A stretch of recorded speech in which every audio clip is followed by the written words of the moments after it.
നമസ്കാരം. ഞാനിനി കാണിക്കാൻ പോകുന്ന ദൃശ്യങ്ങൾ നിങ്ങൾ കടിച്ചു പിടിച്ച് കാണണം കേട്ടോ, കരയരുത് കേട്ടോ, കരഞ്ഞു പോകുന്ന ദൃശ്യങ്ങളാണ്. ഇവിടെ വായിക്കപ്പെടുന്ന പേരുകൾ നാളെ ഡോക്ടർമാരും എഞ്ചിനീയർമാരും കലാകാരന്മാരും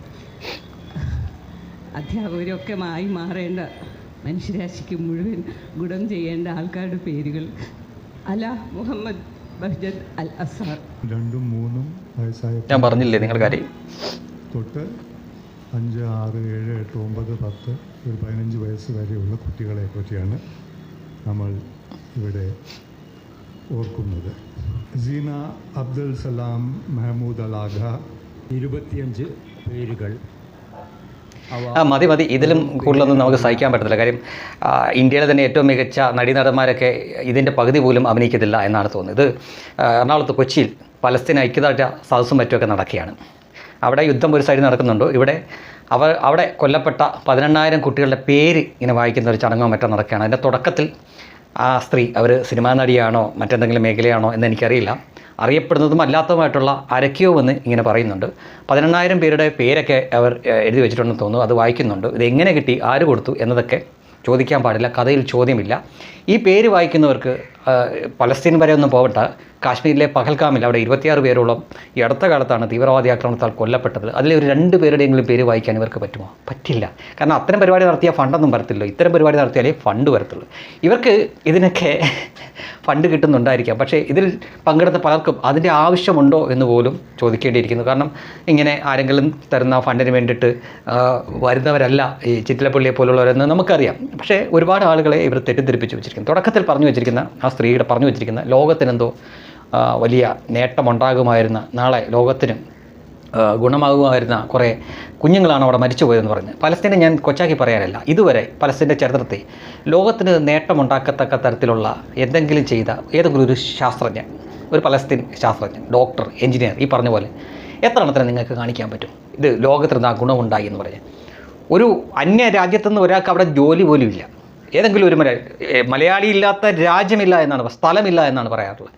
പക്ഷേ ഈ യുദ്ധത്തിനിടയ്ക്ക് ഒരു മലയാളിയുടെ പോലും ഒരു സീനോ അല്ലെങ്കിൽ അവിടെ നിന്നുള്ള ഒരു ദൃക്സാക്ഷി വിവരണമോ നമ്മൾ കേട്ടിട്ടില്ല. ഏതെങ്കിലും ഒരു മലയാളി അവിടെ ജോലി ചെയ്യുന്നതായിട്ട് പോലും നമുക്കറിയില്ല. അപ്പോൾ അങ്ങനെ ഒരു സ്ഥലമാണ്. അവിടെ നിന്ന് ഏത് ഡോക്ടർ, ഏത് എഞ്ചിനീയർ, ഏത് ശാസ്ത്രജ്ഞൻ, മറിച്ച് ഇസ്രായേലിൻ്റെ കാര്യം പറയുകയാണെങ്കിൽ നിരവധി കണ്ടുപിടുത്തങ്ങൾ നടത്തിയവരുണ്ട്. ഏതാണ്ട് നോബൽ സമ്മാനത്തിൻ്റെ പകുതിയോളം നേടിയവരാണ് അവർ. അല്ലാതെ തന്നെ നൂതന കൃഷി രീതിയിലും മറ്റുമൊക്കെ ലോകത്തിന് ഒരുപാട് നേട്ടം കൊയ്യാൻ കാരണമായിട്ടുള്ളവരാണ്.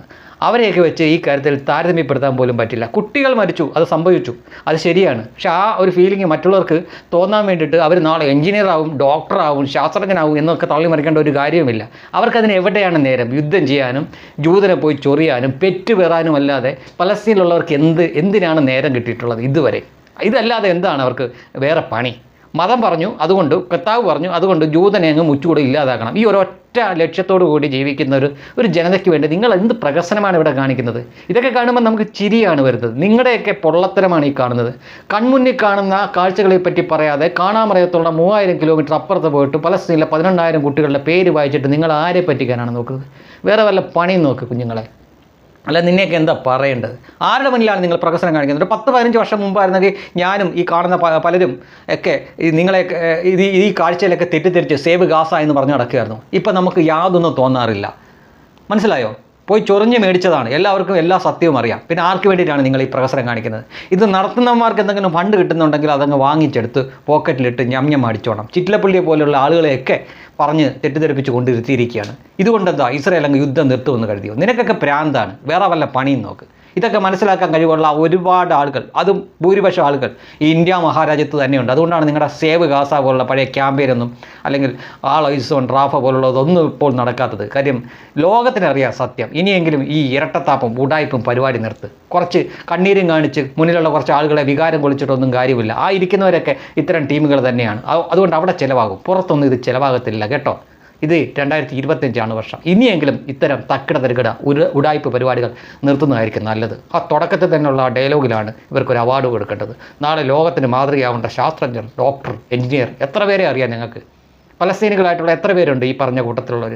ഒരെണ്ണത്തിന് കാണിക്കാൻ പറ്റുമോ? ഒരെണ്ണത്തിന്. എവിടെയാണ് അവർക്ക് അതിന് നേരം? ഇതിനൊക്കെ അവർക്ക് എവിടെയാണ് നേരം? നല്ലൊരു വിദ്യാഭ്യാസ സ്ഥാപനം പോലും അവിടെ ഇല്ല.